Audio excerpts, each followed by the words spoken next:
ફરી એક વખત કોરોના ચર્ચામાં આવ્યો છે, કેમ કે કેન્દ્રના જે આરોગ્ય વિભાગે કોરોનાને લઈને આંકડા જાહેર કર્યા છે. નવો વેરિયન્ટ જે સામે આવ્યો છે JN1, તેમાં ગુજરાતમાં સૌથી વધુ કેસ છે. આ ઘટનાને લઈને લોકો ચિંતિત બન્યા છે, તેમજ આરોગ્ય તંત્ર પણ હરકતમાં આવ્યું છે. આ મામલે જે ગુજરાતનું રાજકારણ છે તે પણ ગરમાયું છે, કેમ કે નજદીકના દિવસોમાં વાઇબ્રન્ટ ગુજરાત યોજાવાનું છે અને મોટા ભાગના જે વિદેશોમાં અત્યારે JN1 છે તે પીક પોઈન્ટ પર છે, કારણ કે આ પ્રવાસીઓ પણ ગુજરાત આવવાના છે. આ મામલે જે કોંગ્રેસ છે તેણે ગુજરાત સરકારને અને ગુજરાત વાઇબ્રન્ટને લઈને શું કહ્યું તેની વાત કરવી છે.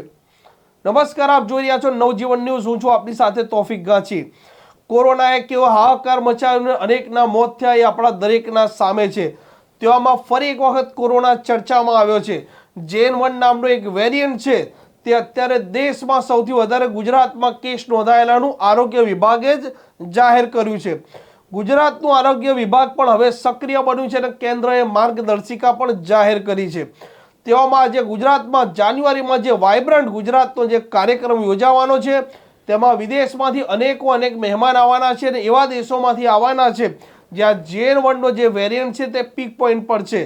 તેને લઈને કોંગ્રેસના જે સાંસદ છે શક્તિસિંહ ગોહિલે તેમણે ગુજરાત સરકારને તેમજ આ ગુજરાત વાઇબ્રન્ટને લઈને સાથે આ જે કોરોનાના સૌથી વધારે કેસ છે તેને લઈને શું વાત કહી તે પહેલા આપ સાંભળો.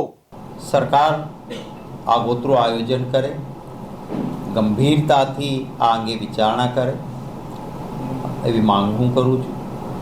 ભૂતકાળમાં ભયંકર ભૂલો આપણી થઈ હતી, કારણ કે પાર્લામેન્ટની જે હેલ્થની સ્ટેન્ડિંગ કમિટી છે એણે કોરોના શરૂઆત બીજા દેશોમાં થયો ત્યારે નિષ્ણાતોને બોલાવીને કેટલીક સૂચના આપી હતી કે તમને જરૂર પડશે વેન્ટિલેટર્સની, તમને રેમડેસિવિર જેવા ઇન્જેક્શનોની જરૂર પડશે, તમને ઓફિશિયલી ICU ટાઈપના વધારાના બેડ્સની જરૂરિયાત પડશે, ઓક્સિજનની ખૂબ જરૂરિયાત ઊભી થશે.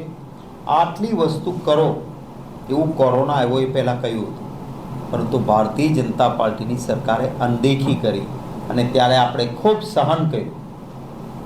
હવે આ શરૂઆત થઈ છે અને એમાં ગુજરાતમાં કેસીસ વધારે છે. ગઈકાલે હું ભાવનગર હતો, મને કેટલાક મીડિયાના મિત્રોએ કહ્યું, કેટલાક અમારા સ્થાનિક કાર્યકર્તાઓએ કહ્યું કે ત્યાં જે વ્યવસ્થા ઊભી કરી હતી એ સંપૂર્ણ ખંડેર થઈ ગઈ છે. અત્યારે જે કોરોના સમયે કરી હતી, નથી વેન્ટિલેટર, નથી ઓક્સિજનનું કોઈ વ્યવસ્થા, તો રિનોવેટ કરે, નવા લાવે, પણ આગોતરું આયોજન સરકાર કરે એવી વિનંતી કરું છું. અને સાથોસાથ એક બીજી માંગ મેં જે અગાઉ પણ કરી છે કે કોરોનાની વેક્સિન પછી હાર્ટ એટેકથી ખૂબ મૃત્યુ ગુજરાતમાં અને દેશમાં થાય છે. તમામ વિકસિત દેશોએ કોરોનાની વેક્સિન પછી શું અસરો ઊભી થાય છે એના માટે નિષ્ણાતોના સર્વે કરાવ્યા છે. ગુજરાત સરકાર કે ભારત સરકાર આ વાતથી હાથ ખંખેરે છે, તૈયાર જ નથી સાંભળવા માટે. નાના યુવાનોના મૃત્યુ થાય છે, 80% યુવાનો મૃત્યુ પામ્યા. એમ ભાજપના શિક્ષણ મંત્રીનું નિવેદન થોડા વખત પહેલાનું,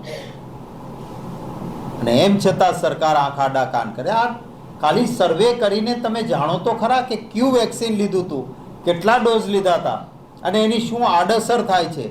બ્લડ થિનર આપો, માણસનું મૃત્યુ અટકાવી શકાય.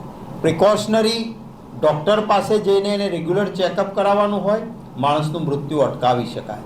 કોરોનાની કઈ વેક્સિનથી આ થયું હતું તો એ વેક્સિનના ઉપર પગલાં લેવાય, બેન કરાય, આ માટેની કાર્યવાહી કરવી જોઈએ.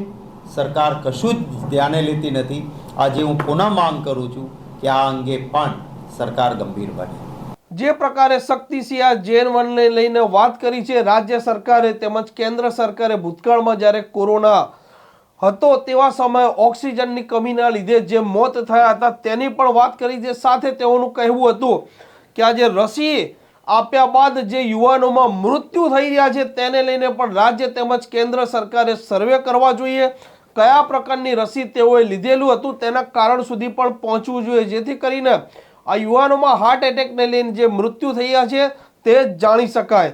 હવે જોઈએ છે કે આ જે JN1 ને લઈને જે હાલ ગુજરાતમાં સૌથી વધારે કેસો નોંધાયેલા છે, તેમાં ગુજરાત સરકાર અને રાજ્યનું આરોગ્ય વિભાગ કેટલું સક્રિય બને છે અને શું વ્યવસ્થા કરે છે. આ પ્રકારના સમાચાર જો આપને પસંદ આવતા હોય તો નવજીવન ન્યૂઝની ચેનલ સાથે જોડાયેલા રહો. વૈષ્ણવજન તો તેને કહીએ જે પીડ પરાઈ